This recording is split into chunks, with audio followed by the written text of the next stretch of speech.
I want to give everybody this morning just a quick chance to introduce themselves, and then we'll go ahead and hop into some questions. Hopefully we'll have a chance at the end for some questions from the audience as well. So I'll keep this short. My name is Chad Peace, president of IVC Media. We specialize in what we call nonpartisan digital communications, really cut our teeth doing the voter education effort for California's successful top 2 nonpartisan primary, and since then been working for a number of reform projects, independent candidates, and we do a lot of stuff outside the political space to keep the doors open. Hi, my name is Jusleen Sodiwal. I am an enterprise account manager at NationBuilder. It's a nonpartisan political software. It powers Unite America and several of the candidates that are running for office right now. Hi, I'm Ian Hines. I'm the Hines in Hines Digital. We do, every time I say a company's called Hines Digital, I feel like a tool. But, here we are. So we do conservative digital strategies, so we help campaigns and causes, largely right of center, in the United States and all around the world, do digital advertising, email fundraising, website design, that sort of stuff. Hey, I'm Ryan Morgan with Veracity Media. We do exactly what Ian does, but on the left. We've worked with about 40 congressional campaigns and about 10 statewide races so far this cycle, so a lot of campaigns. Hey everyone, I'm Michael Slaby. I was the CTO for the first Obama campaign in 2008. I ran tech and analytics in 2012 for the re-elect, and I've most recently been running a progressive social impact tech company called Timshell, mostly working outside of the political space, but also building infrastructure for progressive candidates. These might work, but yeah. Pass that back to Dom, but we can use these. Yeah, I gotcha.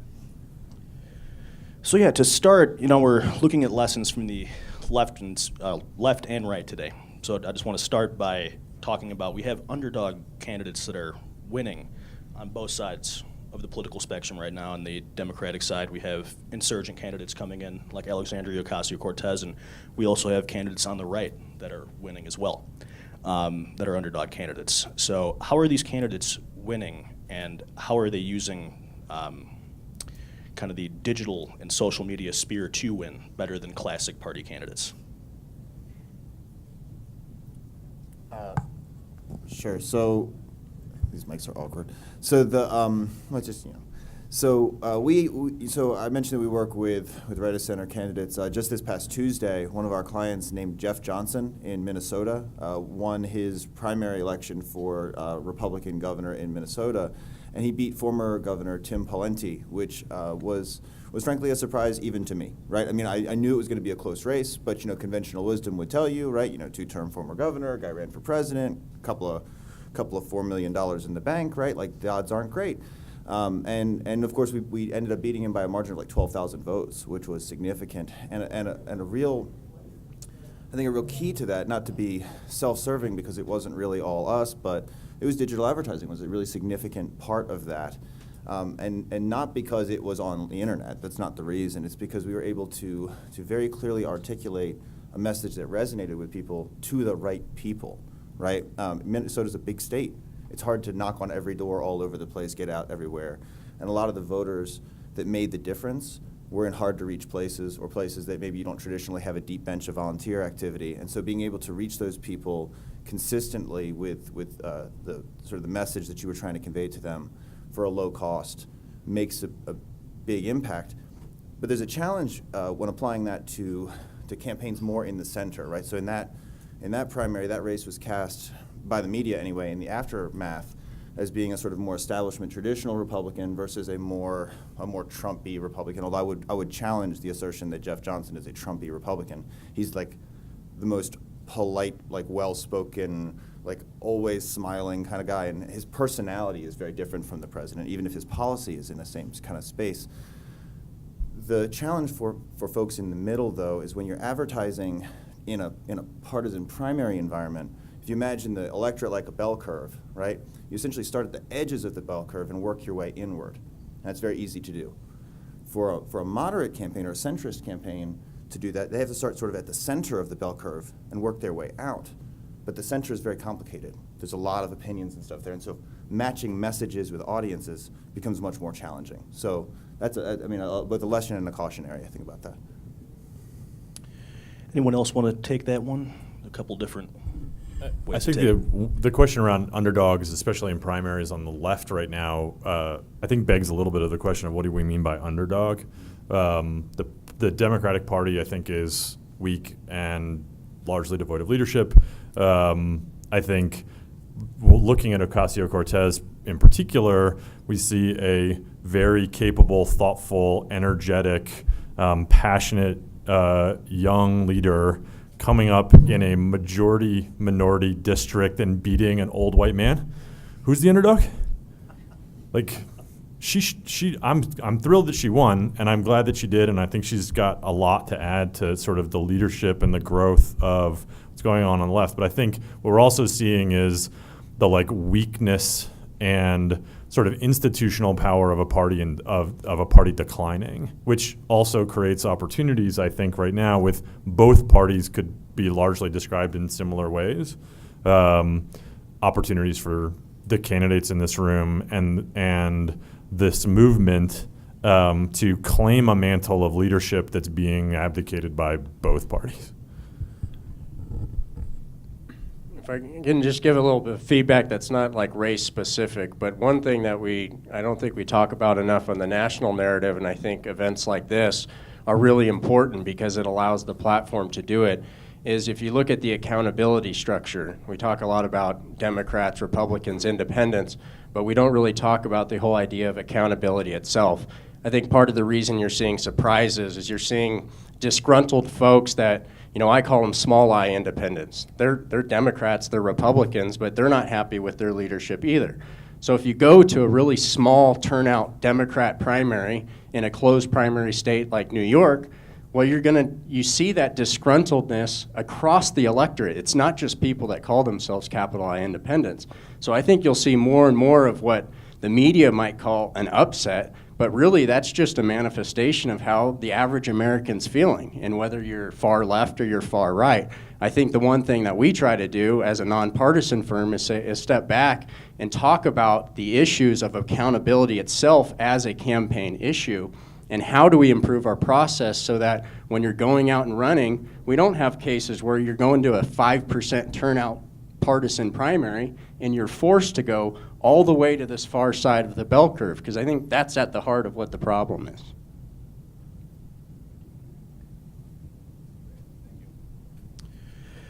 So the left and the right, they both have primaries, as we all know. Independents don't. So how do we rally the base going into an election cycle like this, where we don't have a primary election to get that base out there? I'm always good to go first. There isn't a base, and that's actually foundational to the I think. So I get the sense after talking with a lot of people here and kind of listening to the opening remarks, that's sort of central to the question of the whole event, right? It's like, is there a base, and what is it, and we're all sort of collectively sort of aware that there's something going on here, but I think we're trying to put some form or substance to what maybe that is, and different people have different perspectives. And if you talked about kind of stepping back a level, right? If you zoom out to like 100,000 feet and you look at the electoral environment in a 10 or 15 year span, you zoom back to maybe 2008, the parties are going through a realignment right now, right? It happens roughly every 20 or 30 years. If you sort of dig into political science theory and literature about it, it's not unexpected, but when you're in the middle of it, it feels jarring and disorienting, right? Because you don't know where you fit anymore. You thought there were these clean boxes, but the boxes all got dumped out and resorted and put back together. But it happens over like a decade, right? So you talk about rallying the base and primaries. It's the primaries is where the sorting happens, right? That's where it manifests. So Ocasio-Cortez her election is part of the disgruntled attitude among Democratic activists, but it's because the Democratic Party as a whole is lurching leftwards more towards democratic socialism, that's not a value statement on my part. That's an observation, right? It speaks to the popularity of Bernie Sanders and Elizabeth Warren, et cetera. And the Republican Party is also likewise shifting its base. Do independents have a base? Is a really fair question, right? Because another way to look at it is if the math all got resorted, if you had I don't know, 35 pieces, and something was pro-life this, or abortion issues and climate change and whatever, and they all got resorted into new buckets, there's like a remainder of voters that don't fit into the new buckets, and they're the independent voters, right? And there's a lot of them, but they didn't come from the same places in the beginning. So how do you rally a base that's not cohesive? It's a real challenge. I don't know the answer. To speak to what Ian was saying, so it sounds more or less that IDing your base or your supporters is maybe a lack of identity. So like I've heard this yesterday, everyone's like, I don't actually know who our people are or what the movement is. We've heard movement over and over and over, but what's the actual movement? So I think that like tech has effectively leveled the playing field for everyone. So whether you're a D or an R or an I, you have access to the same tools that everyone else does.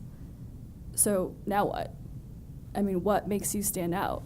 I think that, and I mean, no offense, but if I can't tell you apart from the next white man in a blazer, you better hope that your supporters and your campaign does tell me that story. So I think that there's a really fair chance that when you leave this conference, you've gotten like a lot of numbers and you're full of like great spirits and drive. But when you leave and enter the real world, you're going to be inundated with numbers, polling, and a lot of tried and tested tactics that have worked in the past, and ones that'll probably take your identity away from you a bit and in favor of votes, right? So I think that that's a real problem that we'll all face. And I can speak to an example actually. So like in the 90s, when Clinton was running, the value that he sort of failed on, in my opinion, was that he believed that Reagan economics was like what was working. So instead of leading into his base, he decided that right-wing economic policy, free market, was the way to go. And while he won on that, he really lost the supporters, and like he lost their trust, and the ramifications of that are felt now. Like we still feel the ramifications. Like Hillary Clinton, she is still dealing with the fallout of her husband's election and presidency. So I think that there is a real opportunity right now to ID that. Like, what is it that you're running for? What are you saying? Who are your people? And taking some notes from like international victories from independence. For example, the presidential election in France. Jacinda in New Zealand. She is the youngest and female prime minister of New Zealand. Jagmeet Singh, he is the leader of the Ontario NDP party, which is essentially what Justin Trudeau had before he became prime minister. And he really identifies with his base. He takes into consideration what they say. He doesn't tell them, and he takes that data and that information, feeds it back into his tech, and targets effectively. And he's won. So, yeah. So I think it's just IDing who you are. Can I just ask you a follow-up question on that? Yeah. Do we, as a movement or as a kind of group of people here, as a loosely affiliated group of independents, have an identity issue as a movement? And if we do, how big of a threat is that? Yeah, I mean, I think that the one thing that brings us all here is the meta narrative of the broken two-party system, right? But that doesn't mean that the base that we have doesn't exist within the two parties, right? So you might have a base with social issues in the Democratic Party and economic issues in the Republican Party. I would just take a look at the panel right now, right? One of these things is not the same as the others. So yeah, absolutely. Oh, you go ahead, Chad. Maybe take a little bit of a contrarian point of view. I think there won't be a real identity until somebody breaks out as the defining independent, right? And that identity might not be what a lot of other independents believe they're going to be.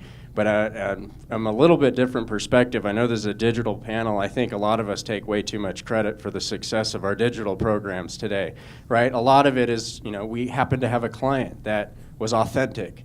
They broke through the barrier of everybody's not looking for them to be right on every single issue, because they rejected the traditional pollsters that say you have to say X, Y, and Z, and that's how you're going to get the vote from person G, right? I think if we fundamentally, as independents collectively, Democrats, Republicans, and capital I independents, reject the traditional notions of politicking, which say here's the 5 things you believe in because there's this many people that believe in them, and let our authenticity break through. I think Donald Trump did that beautifully, right? And that's not a testament how I feel about Donald Trump. I'm saying he understands that he doesn't have to be right in everybody's eyes. It's the authenticity that they're drawn to. Now, you may not believe he's authentic, or you may have all kinds of grievances, but there's a large segment of the electorate that's drawn to that. I think as independents, if we allow ourselves to be authentic and understand that there'll be people that will support us and donate to us and join our campaign, even if they disagree with us on a couple issues, that's how we can break through. Now, who does that at a large level and defines quote unquote independence, I think is anybody's guess.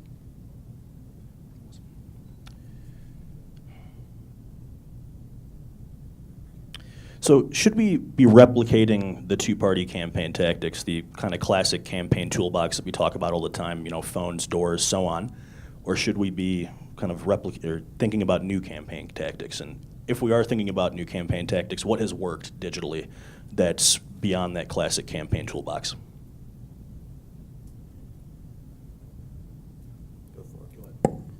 So I think phones or doors isn't actually the question. It's the quality, not the quantity. So, for example, Macron's campaign, they knocked on 300K doors and had 25,000 conversations, like very personal, deep conversations, asking their potential voters what they cared about. And they used that information to inform how they ran their campaign. So I think it's less about, is it phones or doors or new tactics? Tech will always evolve and you have to scale. But what are you saying, and is it quality? I do think we have a tendency, especially in sort of digital tactical conversations, to get wrapped up in shiny object syndrome of sort of the latest and greatest. And on the left right now, it's all about peer-to-peer text messaging is the answer to all known problems, which is as funny as it sounds. But not wrong. That's how people think. I think the reality here, and Jusleen's right, is that there's always a large suite of tactics. That suite of tactics is always changing and growing. And yeah, we should be trying new things. And yes, we should encourage an intelligent, thoughtful culture of experimentation in the way we build relationships. But ultimately, we are trying to build relationships at scale with a large community of people. And that's rooted in belief, it's rooted in values, it's rooted in articulation of things that can bind people together. Leveraging the right set of tactics for the right community is unique to each race, right? There isn't an answer up here of it worked here for this race, and therefore everyone should do this thing. That's snake oil. That's not a real answer. The answers are based on how the people that you're trying to motivate and how the people that you're trying to organize consume information and build relationships, and you need to meet people where they are. There's the thing that Jusleen said a couple of times is about listening, which is something we don't do well institutionally in almost any environment, particularly in campaigns. It's true for brands, it's true for any marketer, is the recognition that listening is a first principle to how we build relationships with people. Is still pretty foreign to the way we communicate. I think a lot of the language that we hear about new tactics and new communication is there another channel we can, with the fact that we still use the word channel is a mistake, is there another channel that we can use to communicate more effectively with people, as if people are just these sort of empty receptacles for the things we want to say to them, and that if we say them enough in the right places that we can sort of move people to behavior. And I think that's you just think about that as a relationship dynamic. If we were going to meet and be friends, am I just going to figure out, slam you with messages until we become friends? That sounds ridiculous. But it's how we behave institutionally. And so trying to be a little bit more human and humane about the way we think about building relationships, I think, is the starting point. And then we can get to a conversation about which particular tactics. And yes, by the way, peer-to-peer text messaging can be fairly effective. But it matters when, where, how, who's using it, how it's trained, and what you're saying matter a lot more than like the magic of a particular new tool. And just, I can't emphasize this enough, right? That I really think that the movement needs to just sort of decide, is it presenting something to the public and saying, here is this thing that we think is valuable and we want you to vote for it? Or is it trying to reflect back something that it is perceiving in the public? And these are very different things, right? So political parties have feedback loops in their primary elections where they have to listen to the voters because more than one candidate runs in the primary, and then that person wins, and sometimes it's a crazy person, right? Like sometimes it's a person that's absolutely not electable, and then you lose the bloody Missouri Senate race, whatever years ago, right? Because like the guy was crazy. But that's what happens, right? Like you have a feedback loop, right? And so incrementally the parties shift. But that feedback loop, right, the listening, is not intrinsic to the way independent politics has historically worked. Usually independent politics is there's a billionaire and he says, man, I could do this better than everybody else, and he just sort of stands up and says, vote for me, and people are like, who are you? And then he loses, right? I mean, so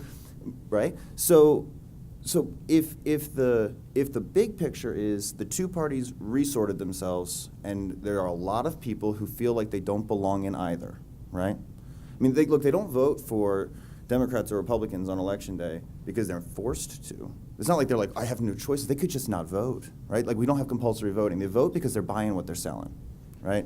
So if the independent candidates want to win, they have to sell something that people want to buy, and they have to listen hard enough to know what that is. And I think that means understanding, being empathetic, sort of, and then and sort of aggregating that feedback and then reflecting it back. It doesn't mean standing up and saying these are the 5 things I believe that are like the most important things, and then like, God, I hope there are enough people who want to vote for that, because that's not going to get you there, right? It's like that won't work. Ryan, I want to give you a chance to take a stab at this if you want. Yeah, I mean, I think that it's interesting. Like we're supposed to be up here talking about tactics, right? Tactics are one thing, like he was saying, but I think that messaging is something that the center gets wrong really, really often. So, again, focusing on broken government is not enough. You have to talk about economic issues. You have to talk about social issues, things that people care about. And because we're all focused on things aren't working, we're not talking about how we can be making things better. And so I think that that's something that we need to focus on more. Awesome. So we have about 20 minutes for questions from the audience, so I can come around and bring the mic to you. Keep your hands raised if you have a question. Okay. Hey, I'm going to talk a little bit about something I've been thinking about. This is probably the best forum. We've been toying in Texas with the potential for a Texas party. And the foremost reason is to break through the morass of what's there right now and put us on a footing that we think we can get to people and make them and have them listen to the beginning of what we want to say so that we can get the feedback loop you've been talking about. How do you feel about the independent movie ending up as somewhat of a party? I mean, I think it would definitely help from an infrastructure perspective. Working on Greg Orman's campaign in 2014, we had some tools to use, right? Like we use NationBuilder, but we didn't have the data to target the voters that we want. We didn't have modeling scores to figure out what voters were movable.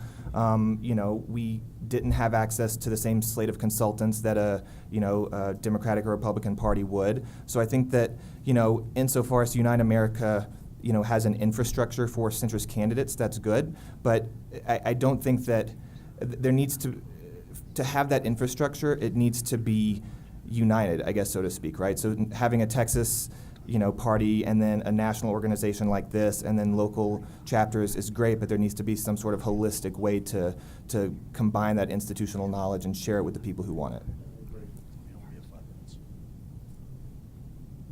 Hi, I'm Angelica. I'm running for U.S. Congress from Florida. I am running hard up against, in my area, the parties are very loud, very vocal, and very persistent in that this is what we're doing. I'm running hard up against the Democrats because, well, for example, when I went to get my endorsement from the National Organization for Women, the one person sitting at the table said, well, you know, I started the Democratic Party in this county. So right then I knew I was done, you know.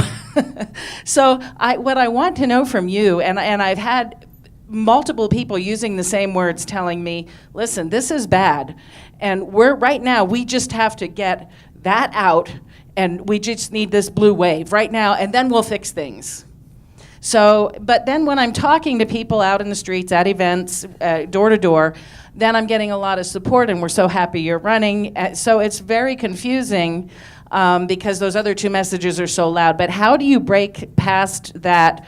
Right now, we have to just do this blue thing so that we can stop this red thing. And what do you do? How do you reach people beyond that? I'll do a little bit of catch up here. So I was on a polling and modeling call with the DCCC the other day, right? And without giving away the secret sauce for Democrats this cycle, a lot of their messaging. Sure. Right, that's the point. There is no messaging. It's all anti your congressman, anti-Trump, anti the direction the country's going, right? So it's not like Democrats have this special message and we're actually connecting with voters and we're winning hearts and minds like we did in 2008, right? I think that we're running against the president and the Republican-controlled Congress, and so I think that's why the voters that you're talking to are willing and open to see that. I think that the problem then becomes viability and electability, right? So if we're running against Republicans, the default tends to be Democrats. But if you can make yourself viable, I think that an election cycle like this is the perfect time for an independent to break through there. Panelists, we're running a little short on time, so keep the answers a little tighter if you can. Hi, I'm Eric Elison. I'm running for a congressional seat in Utah. We're at about 100,000 impressions a day on using social media right now, trying to boost that closer to 200. And what we're finding is the cheese is moving in terms of what Facebook and others are allowing us to target on. I'm sure you're seeing that. What are you seeing and how are you addressing that? Oh, yeah. So that's a very practical question, right? So lookalike audiences are very effective. If you have custom lists, so basically if you have a list of people who are you have their email addresses, you have their phone numbers, you have their physical addresses, and you know exactly those are the people that you want to reach, do that, right? The more specific you can be about it, so matching a specific message to a specific type of person, so that's better. For example, if you're collecting email addresses from different places, right? Like somebody signed up because they wanted general updates, they wanted more information, these people donated, these people signed a petition, follow up with them with advertising about that sort of thing, that will help, right? I mean, but basically Facebook has shifted entirely to a pay-to-play model. If you're not paying them money, you are not getting the attention beyond a certain point. And it doesn't matter how many Facebook likes you have. If you don't remember any practical thing, doesn't matter, right? Once you get past about 2,000, there are zero marginal returns. Right, you just have to pay for the posts. So don't pay money for Facebook likes. Dan Howell from Sacramento, California. I have a comment, and I'd like to hear a reaction from the panel. One of the we heard a lot of information and talk about independence and a variety of issues. There's one issue, if you're a candidate and you're running for office as an independent, there's one issue that almost universally appeals to independent voters. That's their voting rights. And if you start your conversation and your campaign from that perspective, you talk to them about their voting rights and the importance of their voting rights, you're reaching them on a very personal level with something that they're going to agree with you on. So my question is, and what I'd like is a response from the panel on do you believe that that's a good place to start your campaign, and what do you do in order to communicate that to voters? I mean, It may be something that 90% of people agree with, but it's not. I don't think it's an issue that's going to affect people's vote. It's not a kitchen table issue, and why it should be a part of a campaign. I don't think that should be core messaging. Well, this would be kind of loaded because Dan's been a longtime client of mine, so I think it also depends on where you're coming from. If you're running in a Democratic race or a Republican race, it may not be. If you're running an election reform, I think it is. And one of the things that we have found, especially if you go through the last election, look, I think we totally underestimate how many Democrats voted for Trump because they felt like their fundamental right to vote was violated by the things the Democratic Party did to Bernie Sanders. And we shouldn't underestimate that, like the power of that. We know that because that's kind of where we specialize in our company is doing election reform. So I think we've seen the power of how the right to vote can affect some people and the core constituency that might define this. Running a broader campaign for Republican, Democrat, or on a state level, it may not be the defining issue, but I can say it is very nonpartisan. People from the furthest left to the furthest right, the things they can come around are fairness and, hey, can we have an equal right to vote? We have time for maybe one or two more questions. Thank you. Good morning. My name is Nick Rognes. I'm from Sacramento, California, co-chapter chair there. This is a question actually I wanted to address mostly to Ian, but other panelists feel free to jump on it. I know you mentioned earlier that you seem to have sort of a question about there seems to be maybe some uncertainty about what's a common theme that we as members of Unite America have as independents. I think a lot of it, it's fair to say a lot of us come from different ideological leanings, one way or the other, depending on the issue, of course. But I think you see it with the left and the right, the Democrats and the Republicans. Originally, the way that it worked is there were two catch-all parties. But you've seen the data where you see them ideologically drifting apart. So I wanted to ask your thoughts on a theme that we could tout as an organization, as a movement, of this idea of being the group in the middle that helps to make things work again, to break through the political polarization that you see, especially at the federal level. You look at the amount of legislation that's, slowed down to a trickle. What would you think of that as a theme for our group?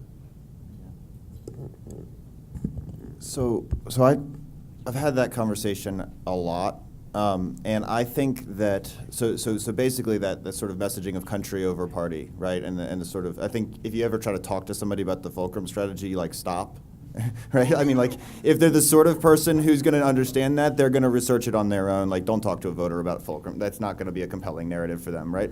But country over party as a thing, that's going to get your foot in the door, right? That's that's a good 20-second elevator pitch about, well, I'm running because I want to put a country over party, and then you have to close the deal, right? And I said earlier, voters don't have to vote. In Australia, you have to vote, right? So you're going to put your vote someplace, and so that's why they have a lot of minor parties, right? Because you have to do it, right?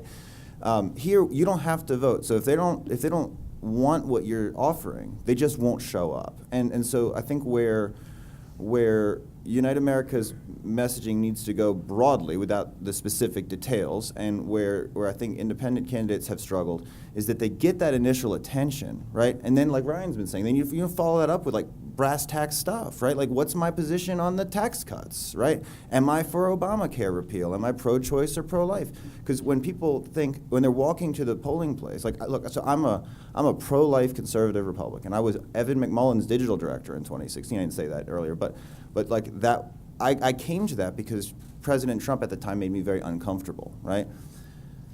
But I worked for Evan because he was running as a conservative independent. He had that additional specificity, right, of saying, I am a conservative, I'm pro-life. He was basically a Republican, but running as an independent at the time. And that worked for me. If he had been pro-choice, I wouldn't have voted for him. 100%, I know Evan. I like his positions in general, but that one issue would pivot me, right? And for almost every independent voter who says 42, 44% of them, whatever, there's an issue like that. Right, and so you have to speak about the issues to people, and I think the challenge is that everybody in this room came to this place because they were someplace else and they felt like that moved away from them. You hear that from everybody. Like, I was a Republican and the Republican Party moved away from me, right, or whatever. We don't all agree about those things, and so finding some cohesion there is the challenge. But it's got to happen, or it won't go anywhere. Just one thing. I think, what are you not willing to budge on? That should be your message. Yeah. Time for one last question here. I was just going to ask about the non-voters, who are a substantial number, and perhaps the independent group has a lot of that group.